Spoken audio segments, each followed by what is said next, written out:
Como ustedes se dan cuenta, chiquillos, aquí en pantalla tenemos un pacientito que está con cara de, bueno, no tiene mucha cara de fiebre, tiene toda la pinta de ser una imagen publicitaria, pero representa al paciente tipo con fiebre. Vamos a ver, pero hay que responder una pregunta: ¿por qué será que cuando tenemos fiebre nos da frío? Todos hemos estado con fiebre. Pero ¿por qué da frío? Se supone que la fiebre es todo lo contrario, se supone que la fiebre es cuando la temperatura del cuerpo aumenta. Entonces yo debería tener cualquier cosa menos frío. Bueno, esa respuesta la vamos a contestar el día de hoy, porque además déjenme decirles que si ustedes tienen un paciente que se encuentra ya febril, y es un paciente que manifiesta que se encuentra con frío, ojo, ese paciente está la alta posibilidad de que siga subiendo la temperatura si es que me dice que tiene frío. ¿Por qué? Lo vamos a entender. Primero entonces respondamos, ¿qué es la fiebre y cómo se produce? La fiebre es el aumento de la temperatura corporal por sobre los valores normales de nuestro organismo. En ese sentido, la verdad es que existe una especie como de cierto grado de confusión de cuál es la temperatura de nuestro organismo considerada como normal, ¿ya? Ahora, lo más habitual es que se considere que desde los 36.0 hasta los 37.0 se considera como temperatura normal. Como lo ven ustedes, chiquillos, en pantalla, esta es la que nosotros vamos a estar utilizando como elemento de evaluación para nuestras pruebas. De 36 a 37 grados Celsius, la temperatura que es normal; de 37.1 a 38.1 es febrícula; 38.1, 38.5 fiebre leve; 38.5, 39 fiebre moderada; y del 39 hacia arriba es una fiebre que es alta. Ojo, siempre y cuando estemos hablando de pacientes en edad temprana o en edad adulta, porque bien sabemos también que el paciente adulto mayor es un paciente que puede cambiar su nivel basal, y es posible que para un paciente adulto mayor su temperatura basal sea 35.4 y el estar con 36.7 para ese paciente ya sería una fiebre leve. Así que todo depende del usuario en particular que nosotros vayamos teniendo. ¿Cómo se produce eso? Nuestro cerebro tiene varias estructuras. Una de ellas es el hipotálamo. Y el hipotálamo es la estructura donde se controla la temperatura. Ojo, también se controlan muchas otras respuestas involuntarias. De hecho, nosotros ya hemos hablado del hipotálamo cuando hablábamos del eje hipotálamo-hipófisis, todo lo que tiene que ver con su eh, regulación hormonal endocrina. No obstante, además de la función endocrina que tiene el hipotálamo, también justamente es donde se logra controlar la temperatura. Y dentro de lo general, podemos decir que al hipotálamo siempre le llega información. Ustedes en su mente guarden el recuerdo de que el hipotálamo es aquel que recoge información, la analiza y delega la respuesta en quien esté más especializado. Dentro de ese elemento, el hipotálamo recibe información desde los receptores periféricos. Y los receptores periféricos son aquellos receptores que detectan la temperatura ambiental. Por lo tanto, uno podría pensar que si el receptor periférico está sensando la temperatura ambiental, el receptor periférico se encuentra ubicada en la piel. Por lo tanto, yo voy a saber qué tanto frío o calor hace afuera. Pero también vamos a encontrar que nuestro organismo tiene un segundo tipo de receptores, que son los receptores centrales, que se encuentran ubicados en la sangre. ¿Por qué? Porque es capaz de detectar cuál es la temperatura corporal interna que tiene el paciente. Y es ahí donde entonces el hipotálamo tiene la capacidad de regular la temperatura según la respuesta interna, o también dependiendo la temperatura ambiental. ¿Y este hipotálamo cómo funciona? Este hipotálamo funciona exactamente igual como si fuera el termostato de un aire acondicionado. Permite que podamos controlar la temperatura ideal y de ahí subir y bajar. Por ejemplo, aquí estamos viendo en pantalla un controlador de aire acondicionado, y dice, ok, yo quiero programar para esta habitación, o en este caso, para este cuerpo humano, una temperatura de 37 grados Celsius. porque con esa temperatura puedo favorecer el desarrollo normal de todos los procesos metabólicos.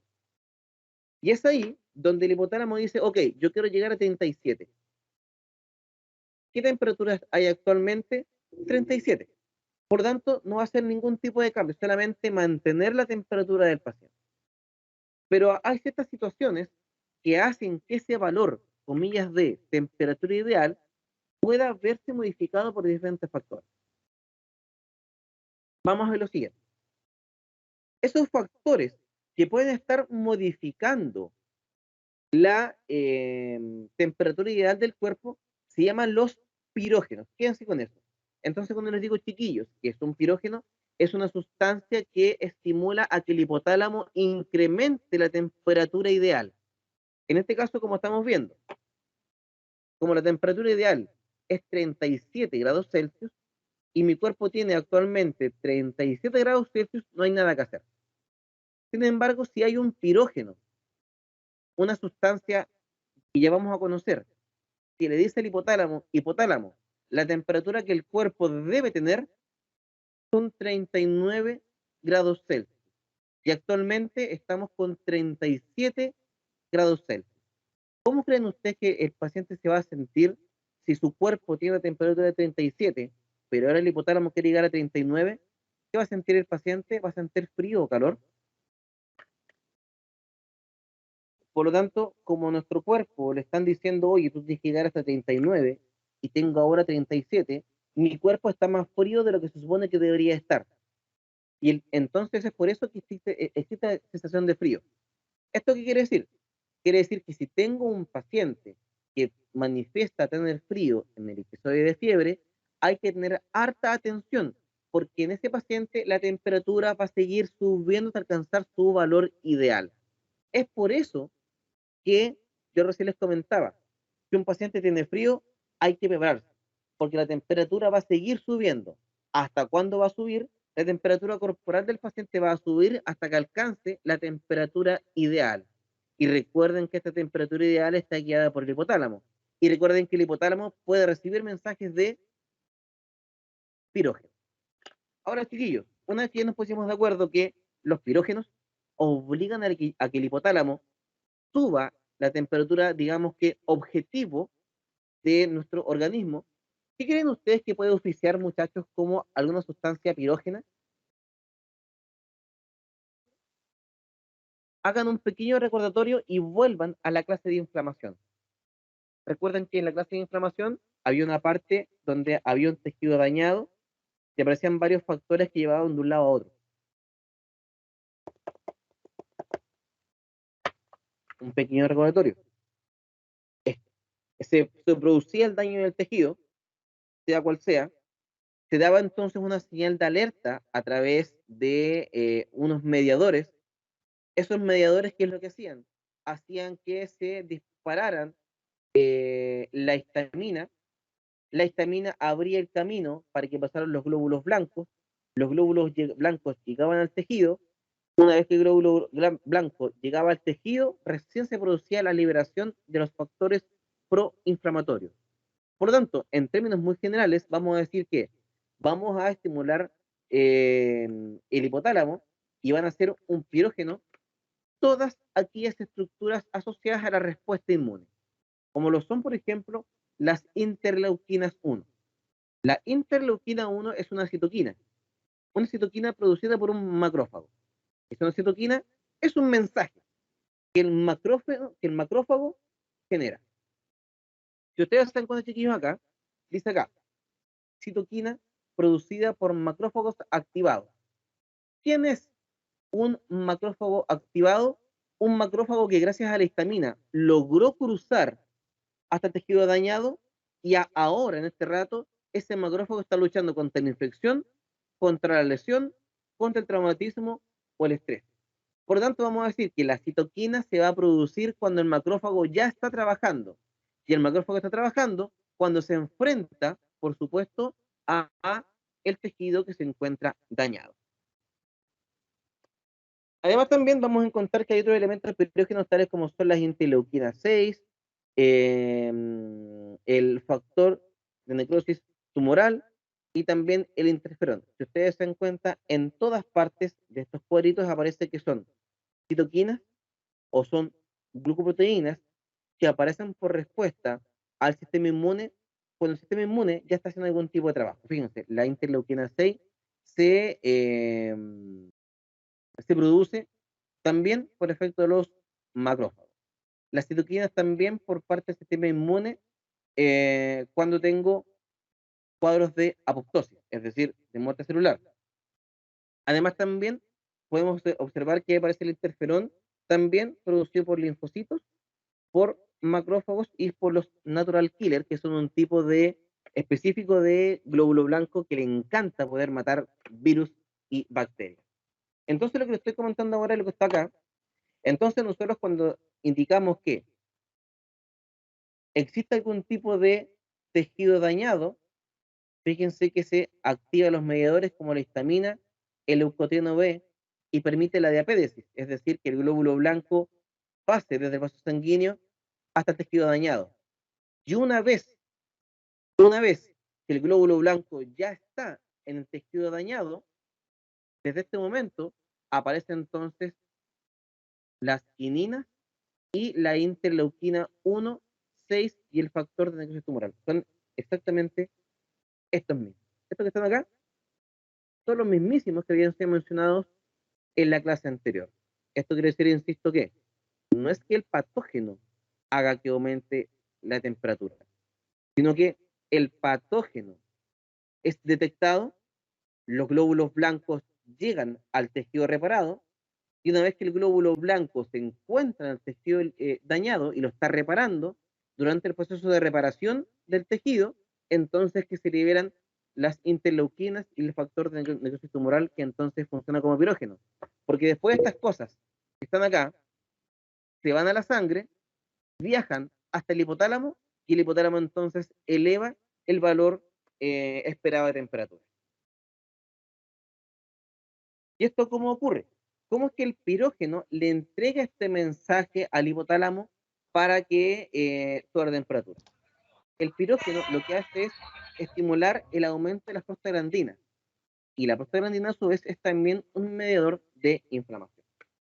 Sin embargo, a pesar de que nosotros podemos entender que la temperatura se produce habitualmente por un proceso de desajuste a nivel del hipotálamo, producido justamente por los pirógenos, ya dijimos entonces cuál es la historia del pirógeno, también hay otras situaciones que pueden también alterar la temperatura, porque hasta ahora nosotros siempre hemos conversado de lo que pasa del cuerpo dentro del cuerpo, cuando el responsable es algo que está dentro del cuerpo, como por ejemplo una patología inmune, una vacuna, una infección. Pero ¿qué ocurre cuando es el ambiente externo al paciente el que genera desajustes a nivel de la temperatura? Vamos a ver lo siguiente. A esto le vamos a llamar trastornos de la regulación de la temperatura, que finalmente es la agrupación de situaciones patológicas caracterizadas por el incremento de la temperatura ambiental. Tenemos, por ejemplo, el llamado trastorno del agotamiento por calor. ¿Qué genera eso? Genera que nuestro organismo incluso pueda morir deshidratado y morir por la temperatura muy alta. Primera cosa importante que considerar. En el agotamiento por calor, lo que sube es únicamente la temperatura ambiental. Entonces pregunto, ¿alguien me pudiera dar algún ejemplo de algún paciente que podría estar expuesto al agotamiento por calor, chiquillos? Los obreros, la gente que trabaja al aire libre, en realidad siempre cualquier tipo de persona que esté expuesta a que la temperatura ambiental sea extremadamente alta. Porque también podemos meter ahí entre medio a los deportistas, también podemos meter ahí de repente a la gente que se va a tomar sol y se queda dormida tomando sol. ¿Se acuerdan cuando recién alguien me comentaba, profesor, la insolación puede causar fiebre? Aquí está. ¿Qué efecto ocurre acá? Como nuestro organismo detecta el aumento de la temperatura ambiental, ¿qué ocurre? Se activa el proceso de sudoración. Ahora, ¿para qué sirve la sudoración? La sudoración sirve para que a través de las glándulas sudoríparas salgan gotas de agua, esa gota de agua quede adherida a la piel del paciente y por efecto de el viento o por efecto de la presencia del líquido en la piel del paciente, la temperatura baja. Pero ¿qué ocurre si es que el paciente tiene una temperatura ambiental que es demasiado alta? Si la temperatura ambiental es demasiado alta, el paciente va a tener mucha sudoración. Y ojo, la sudoración puede ser tan importante que incluso puede haber una disminución del lecho. Imagínense, el paciente por sudar tanto puede tener una disminución del líquido intersticial y del líquido del plasma. Por eso es que cuando uno ve al paciente con esta condición, se ve un paciente como, entre comillas, deshidratado. ¿Por qué? Porque el paciente está perdiendo líquido. Y eso también a su vez, cuando yo pierdo líquido extracelular, también pierdo volemia. ¿Por qué? Obvio, porque si estoy perdiendo líquido extracelular, recordemos que parte del líquido extracelular es el plasma, y el plasma es la parte líquida de la sangre. Por tanto, tengo un menor volumen sanguíneo. Y claramente, a menor volumen sanguíneo, menor gasto cardíaco y evidentemente menor presión arterial. ¿Qué hacemos cuando nos encontramos con un paciente en esta condición? ¿Qué hacemos cuando me enfrento a un paciente en el que yo sospecho agotamiento por calor?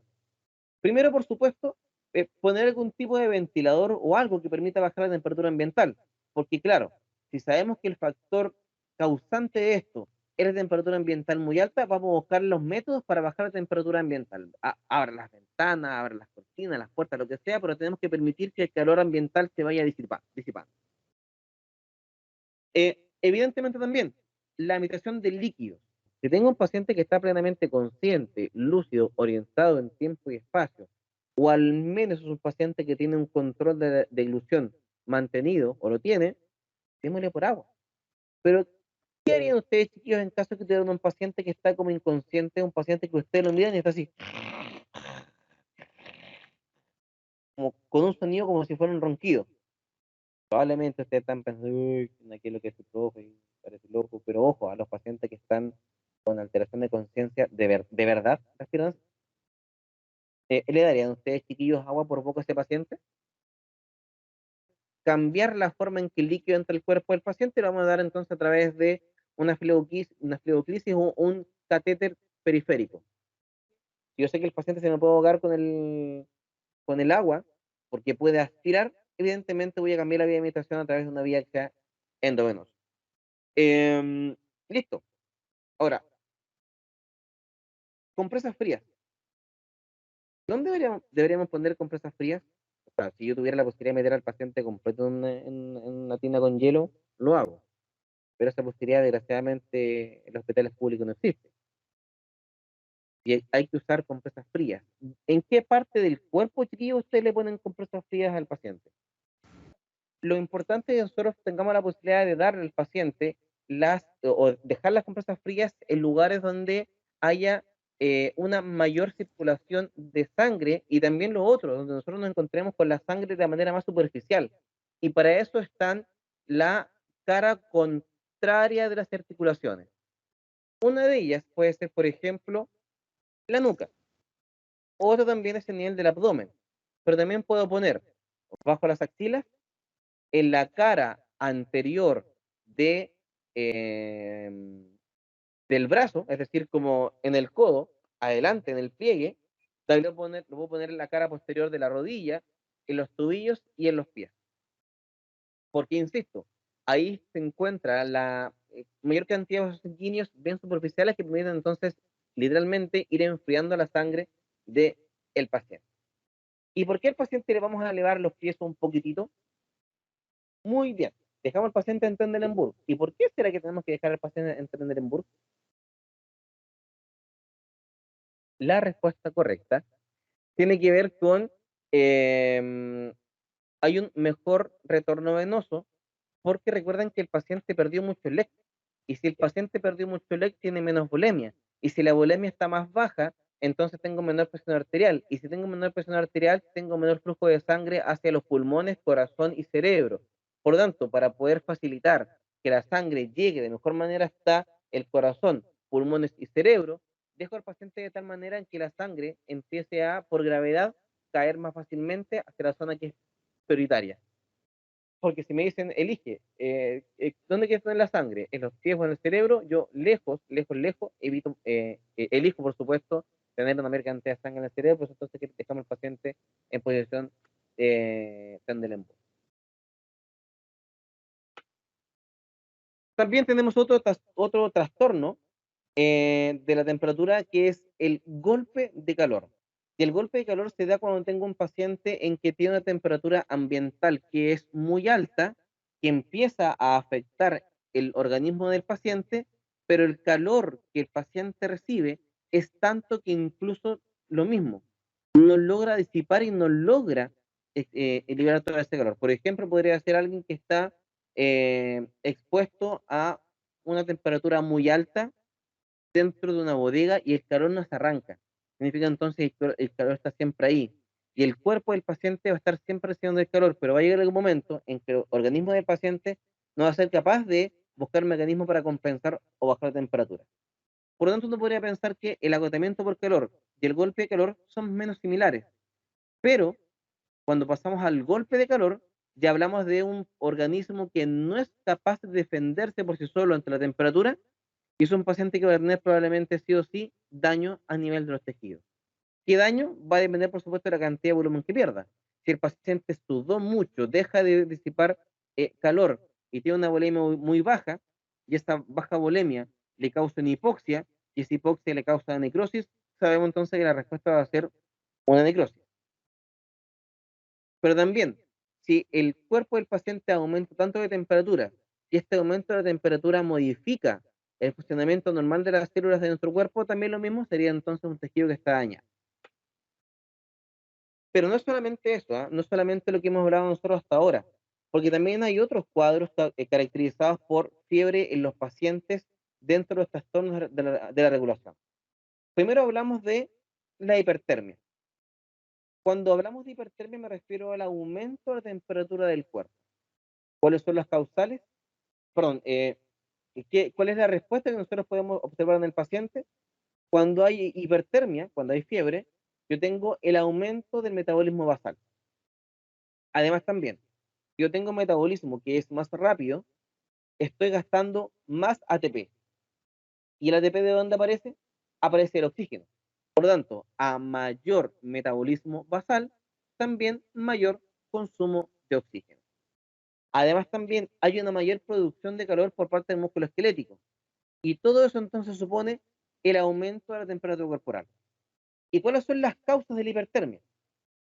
Las causas de la hipertermia pueden ser, primero, alguna situación asociada a un patógeno, como lo hemos conversado todo este rato, pero ojo, también hay otras situaciones que van a estar causando el aumento de la temperatura distinto a la presencia de un patógeno.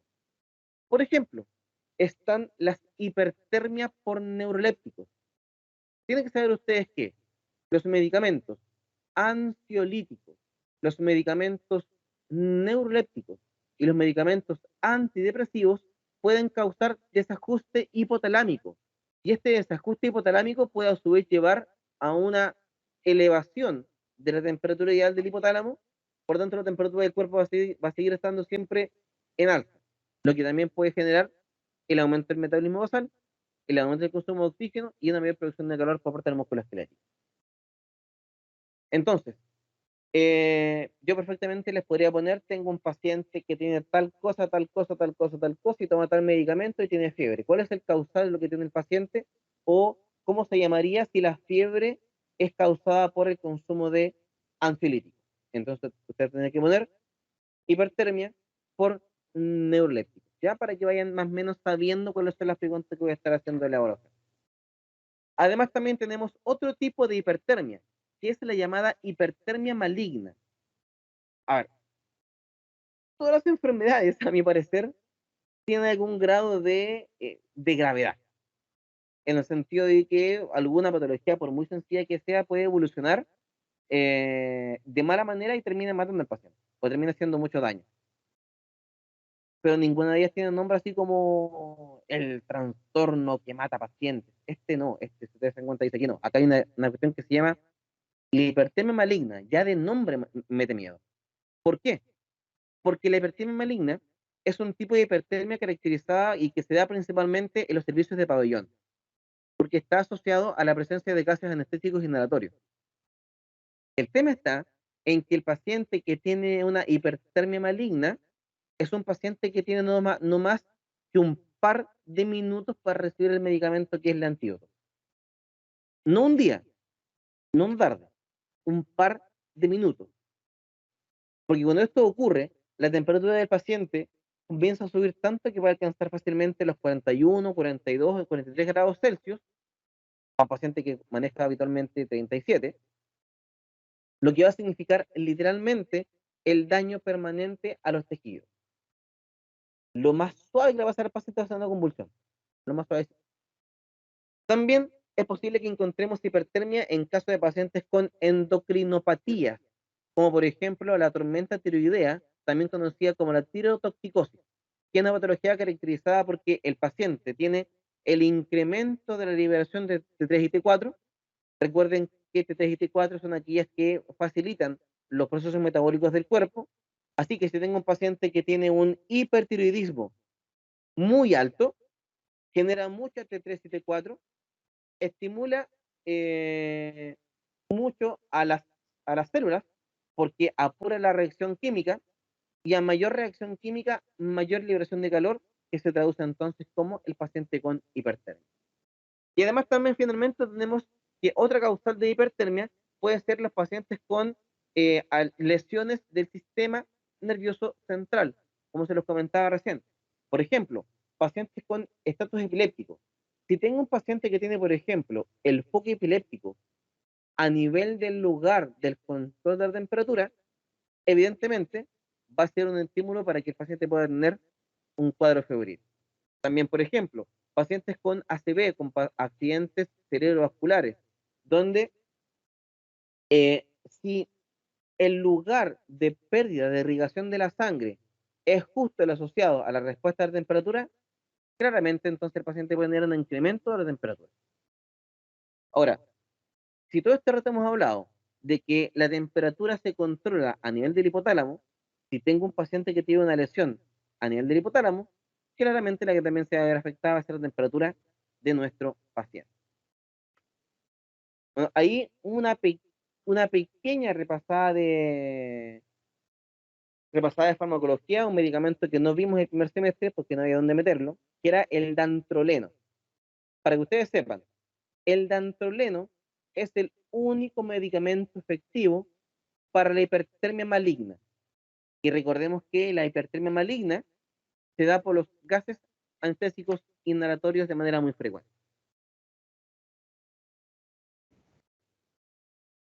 Bueno, y como siempre, chiquillos, les dejo un pequeño videito para que ustedes puedan echar mano después más adelante cuando tengan tiempo de estudio. Básicamente, repito lo mismo que hemos conversado en esta oportunidad.